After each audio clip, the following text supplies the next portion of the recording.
bukas sa pag-isip mo'y kawin.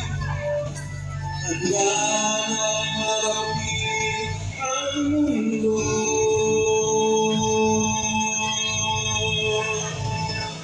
Kaya gising na.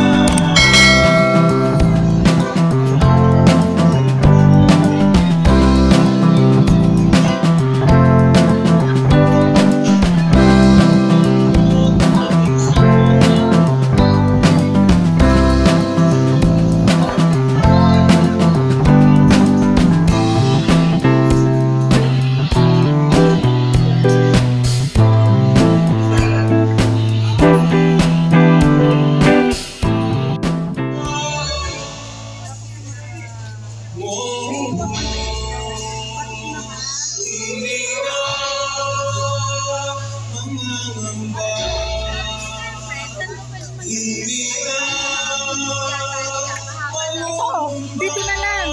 Pagsumasumay ako.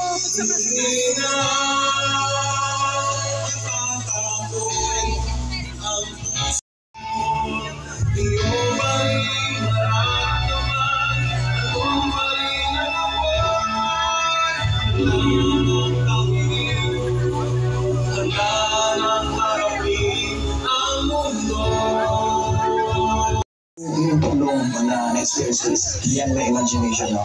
Kasi pati yung hospital. Tapos after that, meron pa silang mga follow-up, kine-check kung kumusta yung pasyente, ganyan. Malaking impact sa akin yung servisyo na meron na yun na, especially during that time, during the pandemic, yung servisyo na naibigay nila sa akin, sa parents ko, sa kay mama, kay papa. Maraming salamat at sana marami pa kayong mabigyan ng tulong sa ating city. Maraming salamat and God bless us all. Executive of Mandaluyong.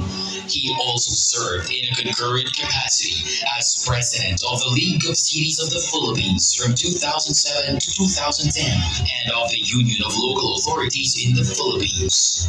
He was also a lecturer at the University of the Philippines, the National College of Public Administration and Governance, the Development Academy of the Philippines, and the Local Government Academy. Under his helm, Mandaluyong received numerous awards such as the prestigious 2015 United Nations Public Service Award in recognition of his initiative, the Project Teach. Said project was used as template for other third world countries, bagging the Kalimpok Awards in 2013.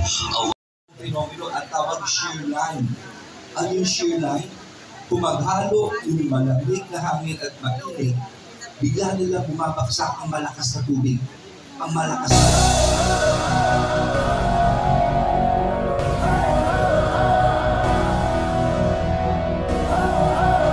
New Command Center! At this point, let us focus our attention on the side of the facade for the unveiling of the marker.